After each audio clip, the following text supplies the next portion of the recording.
In front of me is on our Magic5 Lite, and today I would like to show you how you can switch on or off app notifications.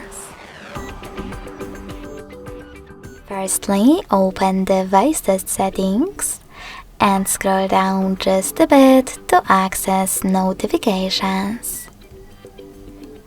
After that, tap on Manage All under Notifications and click on the switcher next to one of your apps from which you want to block them, like App Market. You can switch them back on the same way. If you want to, you can also go back, scroll all the way down and simply tap on one of your apps.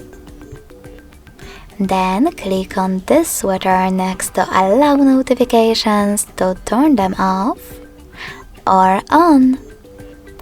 Thanks so much for watching. If you enjoyed this video, don't forget to leave a like, comment and subscribe.